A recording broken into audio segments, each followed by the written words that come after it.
अब कसरी चाहिँ युवाहरूलाई मोटिभेट गर्न सकिएला होइन अझ धेरै युवाहरूलाई मोटिभेट गरेर ल्याउन सकिएला ब्लड डोनेसनको लागि अथवा कसरी चाहिँ युवाहरू उत्साहित भएर आफै डोनेट गर्न आयो तपाईँले कस्तो देखिरहनु भएको त्यस्तो सन्दर्भ हामीले दुईवटा तरिकाबाट हेरेको छ। एउटा सहज छ, रमाइलो पनि छ, कसैको जीवन बचाइरहेछौँ, जीवन बचाउँदाखेरि रमाइलो छ।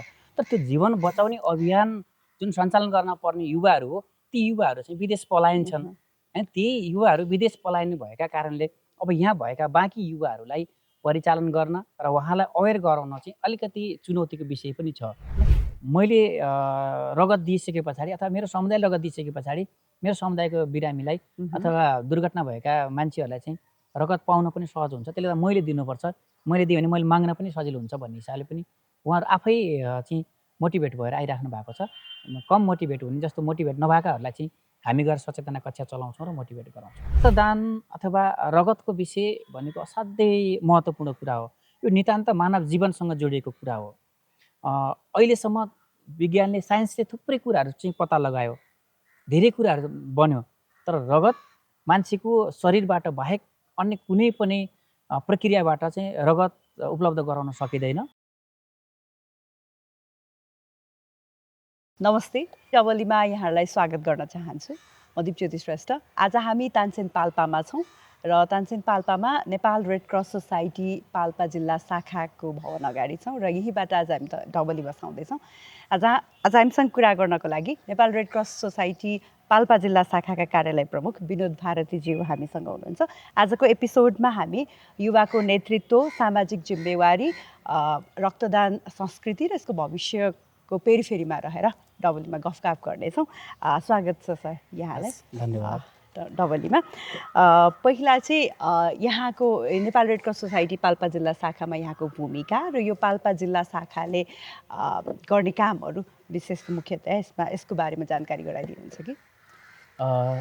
नेपाल रेड क्रस सोसाइटी भन्दा बित्तिकै यो सामाजिक र मानवीय हितमा काम गर्ने संस्था र सोही अनुसार पाल्पा जिल्लामा पनि 2027 साल मङ्सिरको 27 गते स्थापना भयो।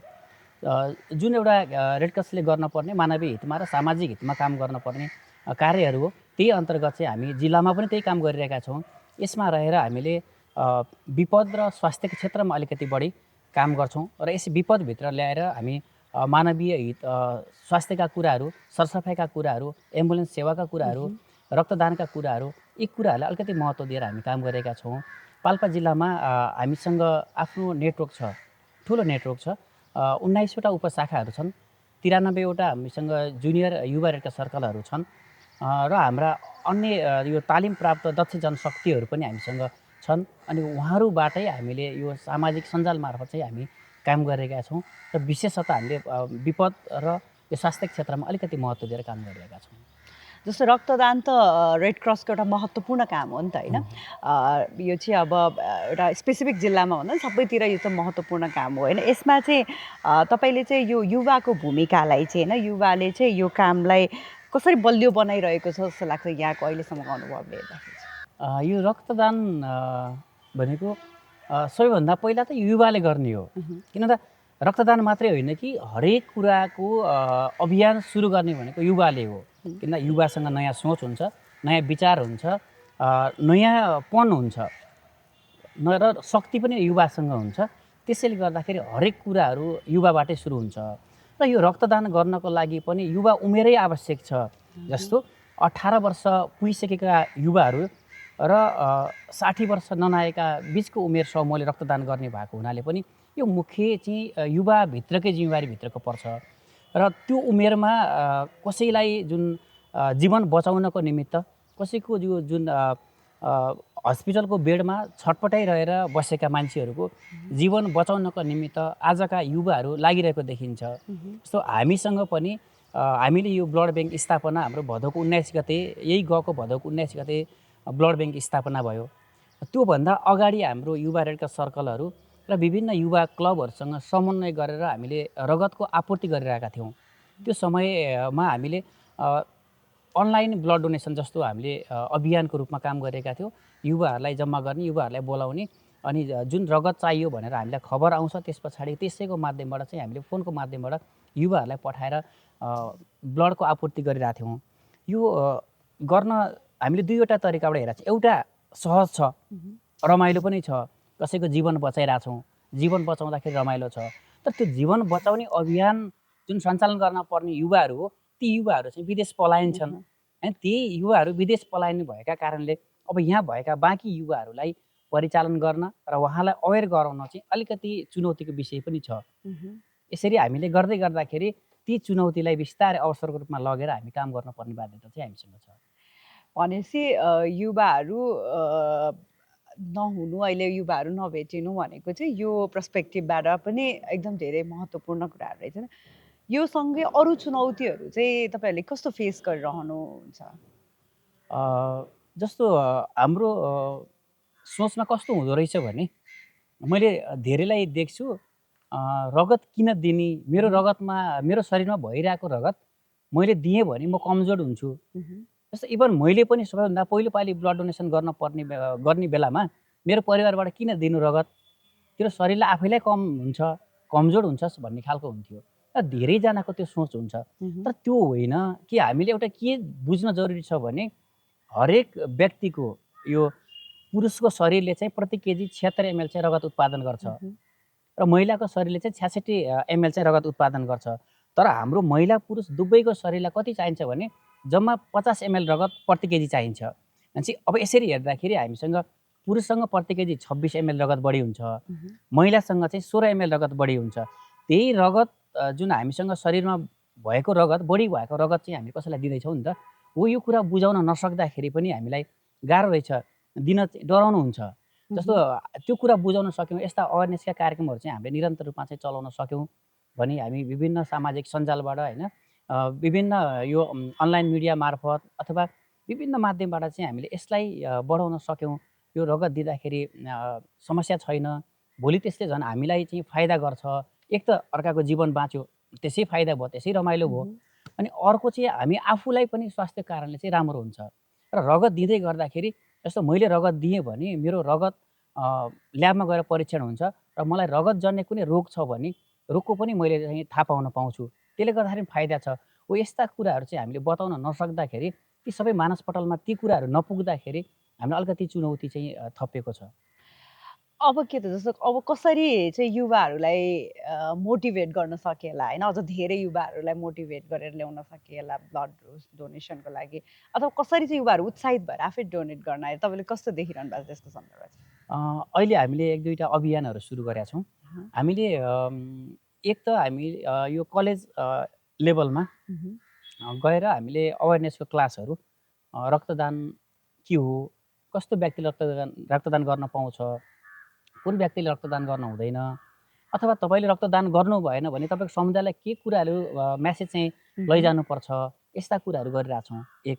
अनि अर्को चाहिँ हाम्रो यो अनलाइन माध्यमबाट पनि हामीले यसलाई एउटा के प्रयास गरिरहेछौँ भने युवाहरूको एउटा लिस्टहरू तयार गर्ने, अनि त्यही लिस्ट मार्फत अनि बाहिरको मान्छेहरूले पनि कन्ट्याक्ट गर्न पाउनुहुन्छ। जस्तो अहिले पनि मसँग 1000भन्दा बढी युवाहरूको चाहिँ लिस्ट छ। त्यो लिस्ट माध्यमबाट चाहिँ उहाँहरूले कन्ट्याक्ट गर्न, सबै समयमा म उपलब्ध नहुन सक्छु, तर त्यो लिस्ट चाहिँ उपलब्ध हुन्छ। त्यही लिस्टमा हेरेर चाहिँ उहाँहरूले कन्ट्याक्ट गर्न सक्नुहुन्छ। त्यसरी पनि हामीले यसलाई चाहिँ अलिक सहज बनाउनको लागि काम गरिरहेछौँ। त्योभन्दा महत्त्वपूर्ण अझै के रहेछ भने युवा समूहमा गएर अथवा युवाहरू जहाँ उपस्थित हुन्छ त्यो समुदायमा गएर हामीले अवेरनेसको कामहरू नै गर्न जरुरी छ। र युवाहरूलाई एउटा के जिम्मेवारी बोध गराउनु पर्ने देखिया छ भने यो अब तपाईँको हातमा छ, किन मान्छेलाई जीवन दिने तपाईँको हातमा छ। अहिले धेरै युवाहरू कस्तोसँग भइसकेका छ भने सानै उमेरमा पनि विभिन्न रोगको कारणले औषधिहरू सेवन गर्नुपर्ने, दीर्घकालीन रोगको औषधिहरू खानुपर्ने। 22-25 वर्षका युवाहरूले डायबिटिजको, सुगरको औषधि खाइरहेछ, प्रेसरको औषधि खाइरहेछ। 30 वर्षको उमेरको केटाहरूले चाहिँ औषधि खान परिरहेछ भने यस्तो अवस्था छ। हो अब भनेको ती युवाहरूलाई पनि छोडेर जुन खालका दिन मिल्ने युवाहरूलाई चाहिँ अब हामीले अवेर गराउन भन्दा विकल्पहरू केही पनि छैन। अवेरनेस भन्दा विकल्प केही छैन। अवेरनेस भयो भने बल्ल चाहिँ गर्न सकिन्छ। अब अलिकति गाह्रो छ। जस्तो कुन समयमा जस्तो चाहिँ अलिकति माग बढी हुन्छ अथवा अलिक नपाइने टाइमिङ त्यस्तो हुन्छ ब्लडको पनि? हुन्छ। जस्तो यो अब जाडो सिजनमा अलिकति कम गर्न खोज्नुहुन्छ, जाडो सिजनमा अलिकति कम गर्न खोज्नुहुन्छ। र अनि त्यस पछाडि गएर यो जुन इक्जामको बेलाहरू हुन्छ होइन, मह्म। अनि त्यस पछाडि गएर अलिकति कामको प्रेसरको बेला हुन्छ, त्यो बेलामा चाहिँ कम दिनुहुन्छ। समय एक त समय मिल्दैन, हो। समय मिल्दैन। अर्को चाहिँ उहाँहरूलाई आफ्नो काम, भोलिको काम छ यो ठिकै छ, अब त्यो नाइट बस्न मिल्दैन, काम गर्न मिल्दैन, त्यो हिसाबले पनि उहाँहरूले चाहिँ होइन रगत दिँदा अझै पनि असर गर्छ कि भन्ने हिसाबले भोलिको काम चाहिँ म कन्टिन्यू गर्न सक्दिनँ कि भन्ने हिसाबले चाहिँ अप्ठ्यारो छ। र अर्को कुरा चाहिँ के छ भने जस्तो यो विभिन्न यी आन्दोलनहरू, यी थुप्रै कुराहरू चर्किरहेको हुन्छ नि, यस्तो बेलामा ती युवाहरू चाहिँ एकातिर उनीहरूको मानसिकता एकातिर गइरहेको हुन्छ कि, अनि त्यो बेलामा चाहिँ यता हस्पिटलमा चाहिँ ब्लड चाहिरहेको हुन्छ, किनभने आन्दोलन छ भनेर बिरामीलाई रगत नचाहिने त हुँदैन, अनि यतातिर चाहिँ रगत चाहिरहेको हुन्छ, उता युवाहरू चाहिँ आन्दोलित भइरहेको हुन्छ। हो त्यस्तो अवस्थामा अझै गाह्रो छ। आन्दोलनको कुरा जोडिहाल्नु भएन, अस्ति भर्खरैको यो जेएनजी आन्दोलनको समयमा पनि हुन्छ नि त, अब धेरै कुराहरू धेरैतिर सुनिएको थियो नि त, ब्लडको स्कार्सिटी अथवा ब्लड वितरण गर्न पनि गाह्रो भएको भन्ने कुराहरू, त्यसमा यहाँ चाहिँ केही त्यस्तो चुनौतीहरू आयो? पाल्पा जिल्लामा चाहिँ ठ्याक्कै त्यसरी चुनौती आएन, तर रेडक्रसलाई चुनौती आयो। रेडक्रसलाई कसरी चुनौती आयो भन्नुहुन्छ भने काठमाडौँमा त ठुलो स्केलमा युवाहरू आन्दोलित पनि भए, अनि त्यहाँको थुप्रै जनधनको क्षति पनि भयो। अघिल्लो दिन 23 गतेको घटना पछाडि 24 गते रेडक्रसले प्राथमिक उपचार र यो रक्तदानको लागि क्याम्प चलायो। क्याम्प चलाउने क्रममै चाहिँ रेडक्रसको पनि इभन गाडी फुट्यो होइन। त्यही प्राथमिक उपचार गर्न सेवा दिन जाने र ब्लड निकाल्न जाने हाम्रा टेक्निसियनहरू, टेक्निकल साथीहरू पनि घाइते हुनुभयो र हस्पिटलाइज हुनुभयो। भनेपछि एकदमै ठुलो चुनौती आयो, र चुनौती आयो भनेर हामी पछाडि हट्न मिल्दैन, र हामी पछाडि हटेनौँ। किन हटेनौँ भने हाम्रो अर्का स्टाफहरू लगेर पनि हामीले त्यति बेला चाहिँ किन भन्दा बिरामी, त्यही आन्दोलनमा भएका बिरामीहरू पनि त धेरैजना चाहिँ हस्पिटलाइज हुनुभएको थियो नि त, धेरैजना चाहिँ ब्लिडिङ भएर बसिराख्नु भएको छ, अनि त्यो बिरामीलाई चाहिँ रगत दिनुपर्ने बाध्यता हामीसँग थियो, किन एउटा आधिकारिक संस्था भनेको रेडक्रस हो। त्यो हिसाबले पनि त्यो जिम्मेवारीबाट हामी उम्किन मिल्थेन, नमिल्ने भएको हुनाले पनि हामीले उहाँहरूलाई ब्लड दिनको लागि विभिन्न माध्यमबाट चाहिँ युवाहरू र टेक्निसियनहरूको व्यवस्था गऱ्यौँ र रगतको व्यवस्था गऱ्यौँ। र त्यस्ता चुनौतीहरू चाहिँ आइरहेछन्, नआउने होइनन्, आउँछन्। आउने बेलामा चाहिँ हामीसँग ठुलो सञ्जाल छ, ठुलो सञ्जाल छ। ती सञ्जालहरूमा हामीले यहाँ के खबर गरिसकेका थियौँ भने 23 गतेको आन्दोलन पछाडि काठमाडौँको त्यो अवस्था देखिसके पछाडि मैले 19वटा हामीसँग उपशाखाहरू छन् र युवा रेडक्रस सर्कलहरू छन्, उनीहरूलाई मैले सबैलाई पत्रचार गरिसकेका थिएँ। 24 गते सबैजना रक्तदानको लागि र प्राथमिक उपचारको लागि तयार हुनु होला भनेर हामी एलर्ट गराइसकेका थियौँ। यदि त्यो अप्ठ्यारो परिस्थिति आएको भएदेखि, बुटोलै नै रगत पठाउनु पर्ने भएको भए अथवा यहीँलाई रगत आवश्यक हुने भएको भएदेखि त्यसरी हामी व्यवस्था गर्थ्यौँ। एउटा उदाहरण मैले हजुरलाई दिन चाहन्छु। एउटा दुर्घटना भयो, एउटा दुर्घटनामा गाडी दुर्घटना भयो, त्यस पछाडि गएर त्यहाँ चाहिँ बिरामीलाई रगत चाहियो, एकैचोटि 22-23 जना चाहिँ घाइते हुनुभयो, अनि रगत चाहियो। रगत चाहिँदाखेरि त्यस सम्बन्धित पालिका अध्यक्षदेखि लिएर थुप्रैजनाहरू आउनुभयो। आइसके पछाडि रगत हस्पिटलमा गए, रगत छैन, रगत नभएपछि उहाँहरूलाई चाहिँ गाह्रो भयो नि त, अनि कसलाई गुहार्न गाह्रो भयो। अनि बिरामी यहाँबाट काठमाडौँ लान पर्यो, हेलिकप्टर चाहिँ तत्कालै मगाउन पाउनुभयो। हेलिकप्टर त पैसामा आउँछ नि त, अरू सामान पनि पैसामा आउँछ, तर रगत पैसामा आउँदैन। अनि उहाँहरूलाई चाहिँ रगत आवश्यक पर्यो, उहाँहरूको एकदमै अप्ठ्यारो परिस्थितिमा पर्नुभयो। भइसके पछाडि भोलिपल्ट बिहान, अघिल्लो दिनै मैले रातिमा चाहिँ बुटोलबाट केही ब्लड चाहिँ म्यानेज गरिदिइसकेका थिएँ। भोलिपल्ट अर्को दिन चाहिँ मैले बिहान 7 बजे यो रक्तदान क्याम्प सञ्चालन गरेर हामीले 38 पिँढी चाहिँ तत्काल रगत जम्मा गरेर अनि हस्पिटल बिरामीलाई दिएछौँ। भनेपछि एउटा कस्तो हुँदो रहेछ नि, यस्तो बेलामा भनेको एउटा सेन्टिमेन्टले काम गर्छ। जस्तो त्यो बेलामा चाहिँ म यत्तिकै नर्मल अवस्थामा दिन्न भनेको मान्छेले पनि उता घाइतेको अवस्था देखेर, त्यो कोलाहाल देखेर, त्यो अवस्था देखेर चाहिँ दिन्छ। हामीले यसरी जस्तो एक त हामी तयारी छौँ, पूर्व तयारी अवस्थामै छौँ, हाम्रो आफ्नो नेटवर्क छ, हरेक उपशाखाहरूमा हामीले 50 जनाको चाहिँ लिस्ट तयारी छ हामीसँग। केहीको तयारी छ, केही चाहिँ तयारी गर्न लगाएको छौँ। 19वटा उपशाखामा 50 जनाको लिस्ट तयारी गर्दाखेरि झन्डै हामीसँग 950 जनाको चाहिँ लिस्ट तयारी हुन्छ। त्यताबाट पनि हामी व्यवस्थापन गर्न सक्छौँ। र अर्को चाहिँ आपतकालीन अवस्थामा यत्तिकै खुल्ला रूपमा चाहिँ हामीले रक्तदानको कार्यक्रमहरू चाहिँ गर्दाखेरि पनि सेन्टिमेन्टले गर्दाखेरि पनि त्यो तान्दो रहेछ, र यसरी चाहिँ हामी व्यवस्थापन चाहिँ गरिरहेका छौँ। जस्तो यो युवा सञ्जालहरू तपाईँहरूको छ नि होइन, रेडक्रसको अघि पनि भन्नुभयो, त्यस्तोमा चाहिँ एउटा युवाले कसरी जोडिन सक्छ?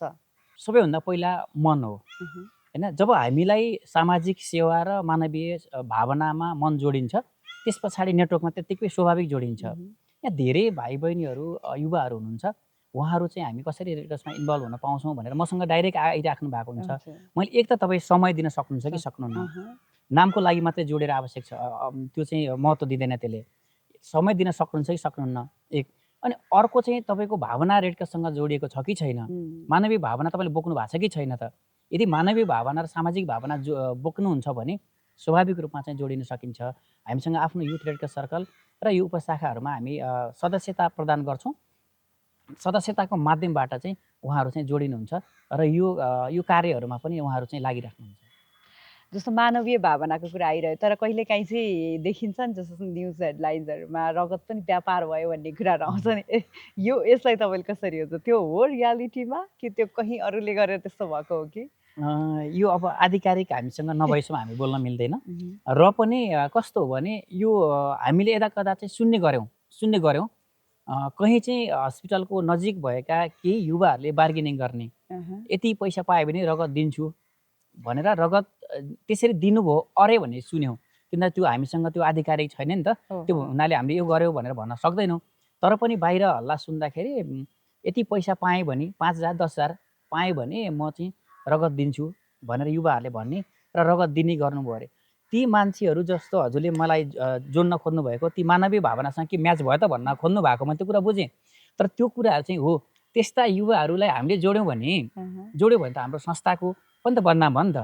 हो, ती युवाहरू केही कारणले हामीले मानवीय र सामाजिक भावना भएका युवाहरू चाहिन्छ भन्न खोजेको कारण चाहिँ त्यो हो। ती व्यक्तिहरूलाई जोड्दा बित्तिकै त हामी त भोलि रेड क्रसले पनि रगतको व्यापार गर्यो होइन भन्ने आउँछ नि त। हो, त्यो संस्था बदनाम नहुनको निमित्त संस्था नितान्त मानवीय सेवामा काम गर्ने संस्था भएको हुनाले मानवीय भावना जोडिएको छ भने त्यस्ता युवालाई चाहिँ हामी जोड्छौँ। होइन भने जब रगतको पनि व्यापार गर्छ भने त्यस्तो युवाहरूलाई जोडेर पनि अर्थ छैन र हामी जोड्दैनौँ। युवाहरूमा अझै पनि रक्तदानहरू गर्नलाई हिचकिचाहट छ अथवा के छ भनिन्छ होइन, यस्तो हुन्छ साँच्ची नै? छ। यो कस्तो छ भन्नुहुन्छ भने जस्तो अहिले हामी यसरी हेर्दाखेरि युवाहरू कम छ, युवाहरूमा पनि पुरुषहरू एकदमै कम छ। सङ्ख्या भनेको हामीसँग धेरै हेर्दा महिला छ, हामीसँग रगत दिन योग्य उमेरका महिलाहरूको सङ्ख्या चाहिँ छ, तर रगत दिनु भएको छैन। हामीले यो अहिलेको व्यावहारिक कुरा हेर्ने हो भने अगाडिको वर्षको मैले तथ्याङ्क हेर्दाखेरि 63% महिलाहरूले रगत प्राप्त गरेको छ भने पुरुषहरू जुन हामीसँग भएका पुरुषहरू त्यस पछाडि अरू बाँकीले चाहिँ पुरुषले मात्रै पायो नि त। र दिने क्रममा चाहिँ जम्मा 20% महिलाले दिएको छ भनेपछि अब यो ग्याप हामीले देख्यौँ नि त। जस्तो यता 63% रगत उहाँहरूले पाउनु भएको छ, दिनेहरू चाहिँ 20% हुनुहुन्छ भनेपछि यो यत्रो लामो ग्याप छ। हो, यो ग्यापलाई चाहिँ हामीले व्यवस्थापन गर्नको निमित्त अब हामी जस्तो अब पुरुषहरूलाई भन्दा पनि अब यो महिला समूहमा गएर महिलाहरूसँग हामी जोडिएर महिलाहरूलाई अलिकति अब अवेरनेस, जस्तो मैले कलेजमा पनि पढाउँछु, मैले कलेजमा पढाउने क्रममा चाहिँ मेरो स्टुडेन्टहरू भनेको महिलाहरू मात्रै छन्, पुरुषहरू चाहिँ स्टुडेन्टहरू छैनन्। भनेपछि अब ती महिलाहरूलाई, अब ती लेडिजहरूलाई चाहिँ हामीले अब रगत दिनुपर्छ भने अवेर गराउन सकेनौँ भने त्यो 63%बाट पाउनेको सङ्ख्या चाहिँ बढेर तपाईँको 73 हुँदै 83 हुँदै जान्छ। यता दिनेको सङ्ख्या चाहिँ 20बाट घटेर 18 19 हुँदै जान्छ। त्यसले गर्दाखेरि अबको हाम्रो जिम्मेवारी भनेको ती महिला समूहमा र ती किशोरीहरूप्रति, त्यो किशोरीहरूलाई चाहिँ रक्तदानको निमित्त सचेतना गराउन चाहिँ जरुरी छ। यो अब हामीले जुन 12 क्लास पछाडि त युवाहरू त कहाँ, पुरुषहरू त कहाँ बस्नु भएको छ। धेरै पुरुषहरू त विदेश पलायन हुनुहुन्छ। उहाँले त्यो 4 वर्ष 6 वर्ष पढाइको समयको खर्च नै उहाँले चाहिँ देख्नु भएको छैन। त्यति समयमा 5 वर्षमा त उहाँले राम्रो पैसा कमाएर ल्याइसक्नुहुन्छ, उताबाट हेर्न थाल्नुभयो। त्यसैले गर्दा ती पुरुष साथीहरू चाहिँ जुन यहाँ केही इङ्गेज हुनुहुन्छ, जुन कुनै न कुनै जबमा व्यस्त हुनुहुन्छ, उहाँहरू हुनुहुन्छ, नभए युवाहरू चाहिँ युवा पुरुषहरू चाहिँ देखिन पाइन्न।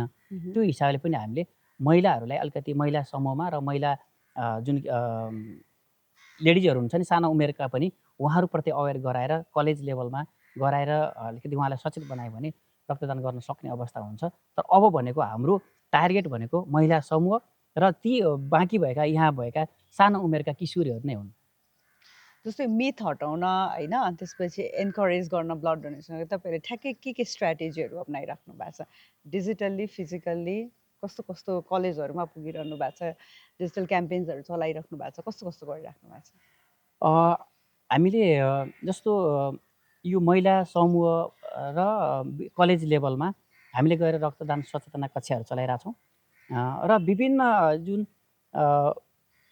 सामाजिक क्षेत्रहरूमा जुन कार्यहरू भइरहेको छ त्यो क्षेत्रमा पनि हामीले गएर आधी घन्टा 1 घन्टाको क्लास माग्छौँ र त्यो क्षेत्रमा चाहिँ गएर हामी क्लास लिन्छौँ र रगत दिँदाखेरि तपाईँ अझै राम्रो हुनुहुन्छ, अझै स्वस्थ हुनुहुन्छ भने तपाईँसँग खेर जाने रगत दिएर कसैको जीवन बाँच्छ भने किन नदिनु?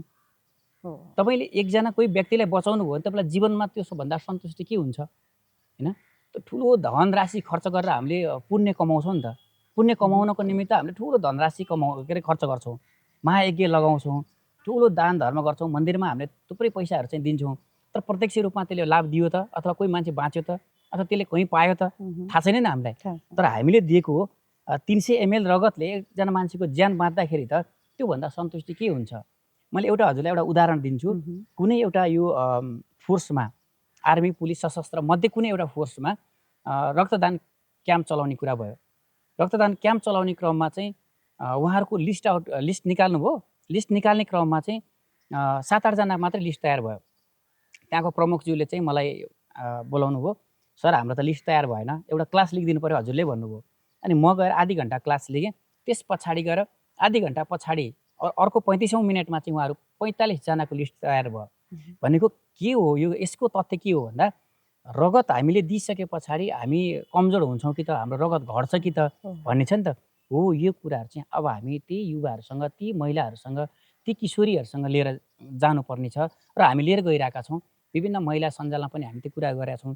र अब अर्को हाम्रो एउटा के योजना छ भने हामीले यो डिजिटली रूपमै जस्तो हामीले अनलाइनमै अब रक्तदान सचेतनाका कुराहरू चलाउने र मैले रगत दिइसके पछाडि मेरो 3 महिना भयो कि भएन भनेर अलार्म चाहिँ बज्ने त्यस्तो खालको चाहिँ हामीले सोच मात्रै बनाइरहेको छौँ। कुनै पालिकासँग हाम्रो कुराकानी पनि भइरहेछ।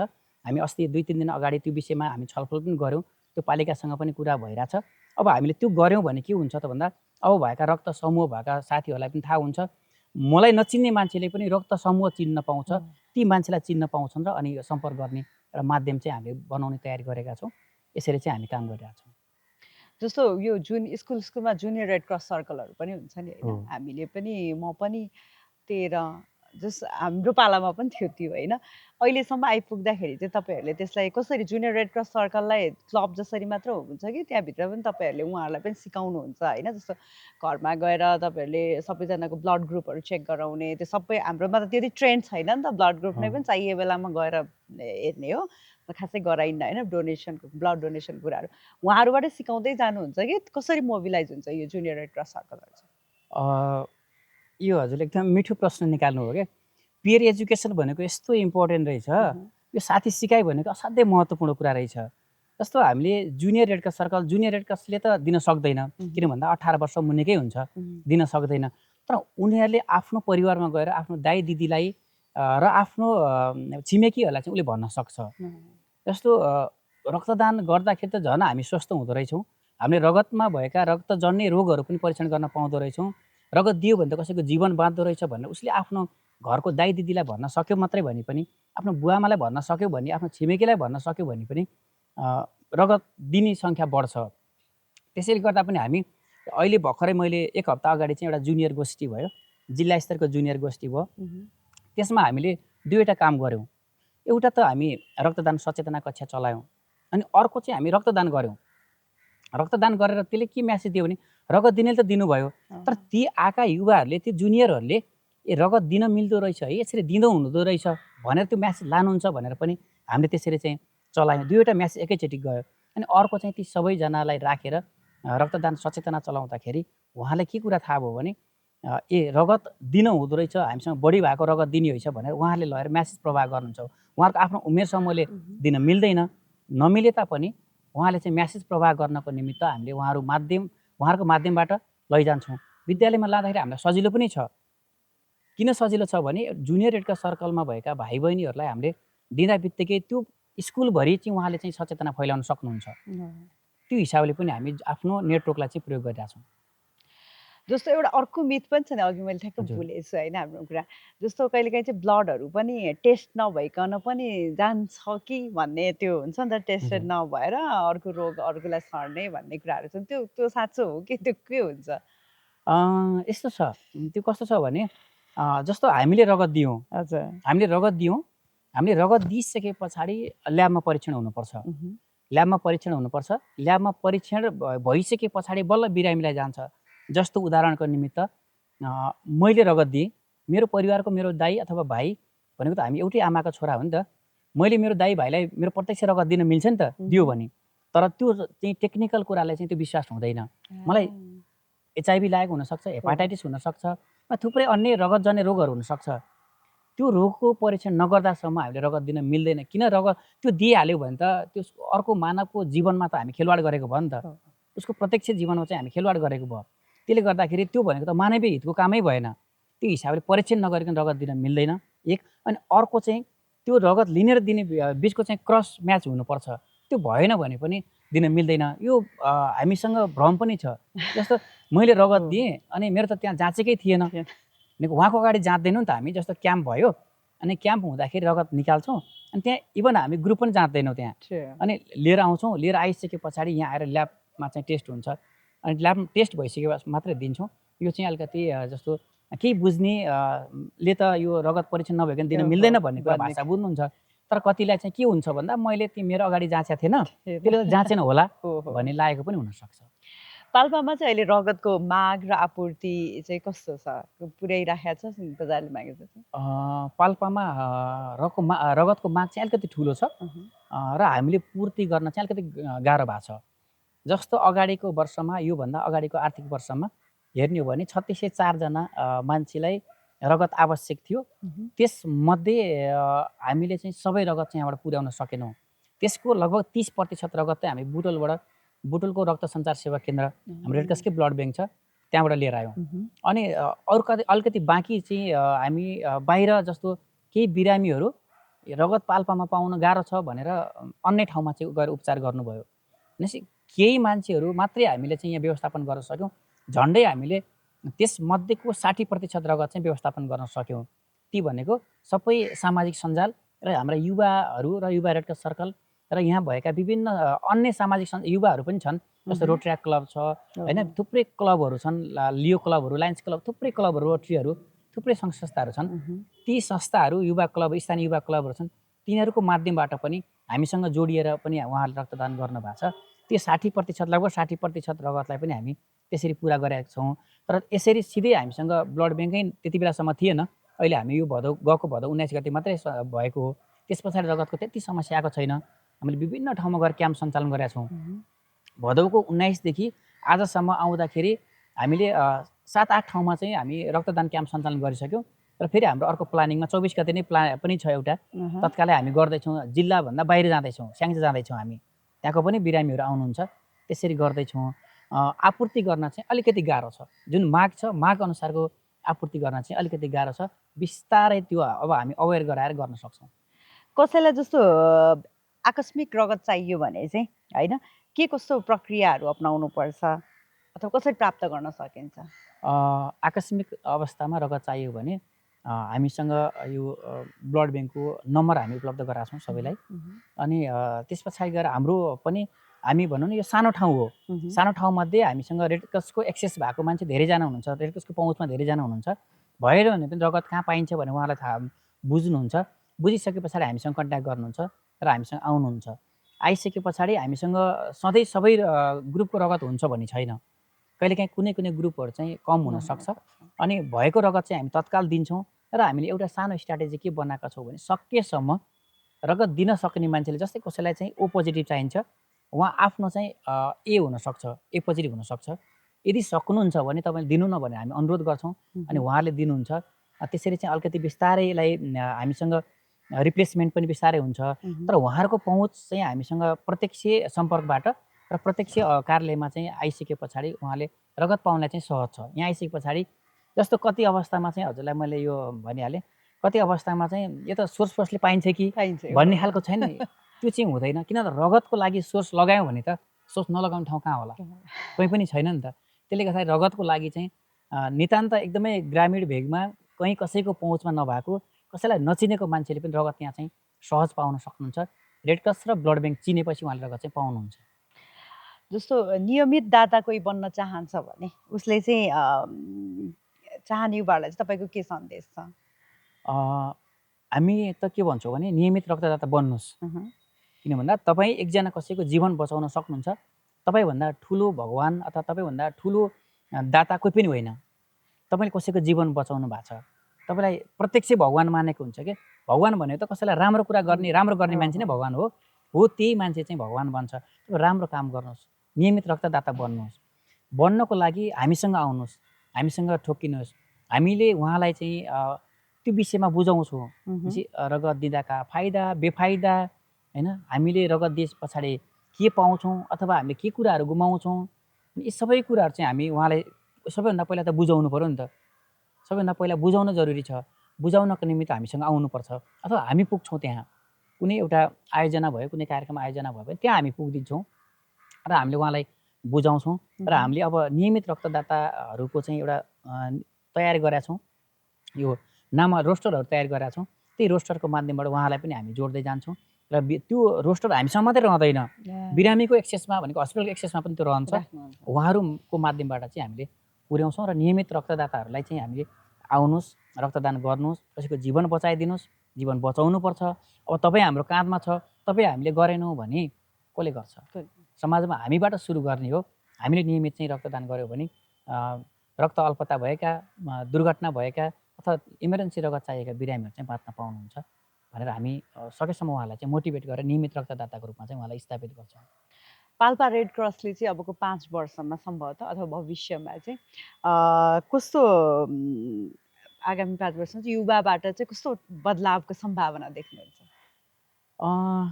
यो कस्तो छ भने मैले फेरि पनि यही ब्लडकै पर्सपेक्टिभबाट चाहिँ यहाँलाई चाहिँ भन्छु। अहिले हामीले एउटा अनलाइन माध्यमबाट रक्तदाताहरूको खोजी र रगतको आपूर्तिको निमित्त एउटा हामी अनलाइन एउटा प्रोटोकल चाहिँ बनाउँदैछौँ होइन।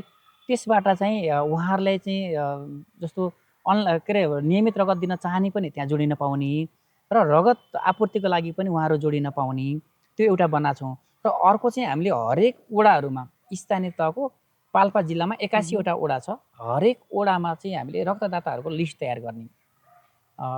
तयार गर्ने अनि त्यो लिस्टको माध्यमबाट त्यो रोस्टरको माध्यमबाट चाहिँ त्यो सकेसम्म त्यही वडाको मान्छेलाई वडाले चिन्छ नि त। अनि त्यहीँबाट चाहिँ रगत आपूर्ति गराउन पाउनुहुन्छ। अनि भएन भने बल्ल हामी अर्को ठुलो सञ्जालमा खोज्छौँ। अब यो कस्तो रहेछ भने मैले मेरो मान्छेलाई मैले दिइनँ भने अर्काले देला भन्ने आशा छैन नि त। त्यसले गर्दाखेरि सम्बन्धित स्थानीय तह, स्थानीय सरकार, स्थानीय वडाले अथवा स्थानीय क्लबहरूले नै त्यसलाई चाहिँ व्यवस्थापन गर्दै जाने त्यो हामीले अब प्लान बनाउँदैछौँ। अब हाम्रो रणनीति नै छ त्यो चाहिँ। त्यो हाम्रो अबको 5 वर्ष होइन, हामी 3 वर्षभित्र यो गर्न सक्छौँ भनेर हामीले त्यो रणनीति तयार गरेका छौँ। हरेक वडामा चाहिँ 50जना युवाहरूको चाहिँ रोस्टर तयार गर्ने। रोस्टर मात्रै तयार गर्ने होइन कि त्यहाँको स्वास्थ्य शाखासँग हामी समन्वय गरेर उहाँहरूको रक्त समूह पहिचान गर्ने। अहिले हाम्रो विद्यालयहरूमा सुरु गरिरहेको छौँ हामी। अहिले पनि हामी 753जना मान्छेको चाहिँ यो रक्त समूह भर्खरै परीक्षण गरेर हामी तयार गरेका छौँ। अघिल्लो वर्ष मात्रै तयार गरेका छौँ। र हाम्रो यो नजिकै क्षेत्रमा रामपुरमा पनि हाम्रो 375 समथिङ त्यतिजनाको चाहिँ रक्त समूह चाहिँ हामी परीक्षण गरेर राखेका छौँ। ती समूह अहिले कस्तो छ भने रगत चाहियो भनेर आउँछ अनि त्यहाँ कुन ग्रुप हो भन्दाखेरि ग्रुप त थाहा भएन, सोध्नुपर्छ भन्नुहुन्छ। अनि रगत दिन परे पनि ग्रुप चाहियो, लिन परे पनि चाहियो नि त। त्यो ग्रुप तयार गर्नको निमित्त पनि हामीले त्यो स्ट्राटेजी बनाएका छौँ। स्वास्थ्यसँग समन्वय गरेर हाम्रो युवाहरू परिचालन गरेर हामीले रोस्टर तयार गर्ने र अनि त्यस पछाडि सकेसम्म 3 वर्षभित्र रगतको कुनै पनि कमी नहुनको निमित्त काम गर्दैछौँ। मैले नेपालको सिनेरी हजुरलाई भने पनि अहिले नेपालमा 0.8%ले मात्र रक्तदान गर्नुभएको छ। यदि यो रक्तदान गर्नेको सङ्ख्यालाई हामीले 2% पुर्यायौँ भने 2% पुर्याउन सक्यौँ भने रगतको अभावै हुँदैन। रगत चाहियो भनेर कोही पनि छटपटाउनु पर्दैन। त्यसले गर्दा अब भनेको हामीले जुन हाम्रो लिएको लक्ष्य छ, लिएको रणनीति छ, त्यसलाई चाहिँ हामीले प्राप्त गर्न सक्यौँ भने रगतको अभाव चाहिँ पाल्पामा चाहिँ हुँदैन। जस्तो कोही युवाले चाहिँ पाल्पा रेड क्रससँग समन्वय गरेर उसले रक्तदान गर्न चाहन्छ अथवा स्वयंसेवक बन्न चाहन्छ भने चाहिँ कसरी बन्न सक्ला? उहाँहरूले जस्तो रक्तदान आफूले व्यक्तिगत रूपमा गर्न चाहनुभयो भने उहाँ यहाँ आएर गर्न सक्नुहुन्छ। रेड क्रसमा रहेको रक्त सञ्चार सेवा केन्द्रमा आएर जोडिन सक्नुहुन्छ। र होइन मैले मात्रै होइन मेरो छिमेकमा भएका युवाहरूलाई पनि गराउँछु भन्नुभयो भने उहाँहरूले हामीसँग समन्वय गर्नुहुन्छ। हामी प्राविधिक टोली लिएर जान्छौँ। उहीँ गएर हामी सचेतना कक्षाहरू पनि चलाउँछौँ र रगत पनि लिएर आउँछौँ भनेको उहाँहरूको रक्तदान पनि हुन्छ र सचेतना पनि हामी कक्षाहरू चलाउँछौँ। आज हामी यो भदौ 19 देखि यहाँसम्म आउँदाखेरि झन्डै 2-2.5 महिना भयो। यो पिरियडमा आउँदाखेरि 3 महिना भएछ। यो पिरियडमा आउँदाखेरि हामीसँग 7वटा क्याम्प सञ्चालन भइसक्यो। भनेपछि आर्मीले के अरे प्रहरीले, सशस्त्रले, निजामती कर्मचारीले, स्वास्थ्यले होइन विभिन्न क्लबहरूले ओम शान्तिदेखि लिएर थुप्रै क्लबहरूले चाहिँ गर्नुभयो। यसरी हामीसँग जोडिनुहुन्छ। उहाँहरूलाई एउटा के सजिलो छ भने मैले रगत दिइसके पछाडि अथवा मेरो समुदायले रगत दिइसके पछाडि मेरो समुदायको बिरामीलाई अथवा दुर्घटना भएका मान्छेहरूलाई चाहिँ रगत पाउन पनि सहज हुन्छ। त्यसले गर्दा मैले दिनुपर्छ, मैले दिएँ भने मैले माग्न पनि सजिलो हुन्छ भन्ने हिसाबले पनि उहाँहरू आफै चाहिँ मोटिभेट भएर आइराख्नु भएको छ। कम मोटिभेट हुने जस्तो मोटिभेट नभएकाहरूलाई चाहिँ हामी गएर सचेतना कक्षा चलाउँछौँ र मोटिभेट गराउँछौँ। अन्तिममा यहाँको केही सन्देश युवाहरूलाई अथवा मैले सोध्न छुटाएका यहाँलाई भन्न मन लागेका केही कुराहरू छन् भने? धेरै कुराहरू समेटिएको छ। जस्तो रक्तदान अथवा रगतको विषय भनेको असाध्यै महत्त्वपूर्ण कुरा हो। यो नितान्त मानव जीवनसँग जोडिएको कुरा हो। अहिलेसम्म विज्ञानले साइन्सले थुप्रै कुराहरू चाहिँ पत्ता लगायो, धेरै कुराहरू बन्यो, तर रगत मान्छेको शरीरबाट बाहेक अन्य कुनै पनि प्रक्रियाबाट चाहिँ रगत उपलब्ध गराउन सकिँदैन। त्यो हामीले नै गर्नुपर्छ। हामी आफैले रगत दिनुपर्छ। त्यसले गर्दाखेरि हामी हरेक स्वस्थ युवाहरू, स्वस्थ व्यक्तिहरूले रक्तदान गर्नुपर्छ। रक्तदान गरौँ। रक्तदान गरिसके पछाडि हामीले कसैको जीवन प्राप्ति देख्न पाउँछौँ, कसैको जीवनमा खुसी देख्न पाउँछौँ। कुनै आमाको चाहिँ कोख रित्तिएको देख्न पर्दैन, कुनै छोराछोरी टुरा भएको देख्न पर्दैन। त्यसका निमित्त हामीले चाहिँ यो रक्तदान गर्नुपर्छ, रक्तदान गराउनुपर्छ। गर्ने मात्रै होइन, गराउनुपर्छ। 120 दिनमा मरेर जाने सेल, त्यो सेललाई चाहिँ हामी कसैको जीवन बचाउँछौँ भने त्योभन्दा ठुलो कुरो केही पनि हुँदैन। त्यसका निमित्त त्यो रगत दिनका लागि चाहिँ हामी लाग्नुपर्छ र रगत दिनको निमित्त चाहिँ हामीले उत्प्रेरित चाहिँ गर्नुपर्छ भन्ने चाहिँ हो। र हामीले त्यो गराउनको निमित्त हामी पनि प्रयास गरेका छौँ। हरेक युवाहरू र हरेक सामाजिक सञ्जाल माध्यमबाट चाहिँ अन्य मिडियाहरूले अथवा अन्य माध्यमले पनि यसलाई प्रयोग गरोस् र यो सचेतनातर्फ चाहिँ सबैको ध्यान जाओस्, ध्यान जानुपर्छ भन्ने लाग्छ।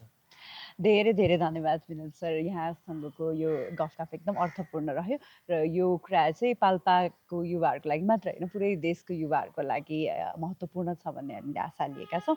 र यहाँलाई धेरै धेरै शुभकामना। अझ धेरै यस्तो सामाजिक कार्यहरू गर्दै जानु होला। हामीले आगामी दिनहरूमा पनि यहाँको कामहरूको चर्चा गर्न पाइयोस्, यहाँलाई सहयोग गर्न पाइयोस् कुनै न कुनै तवरहरूबाट।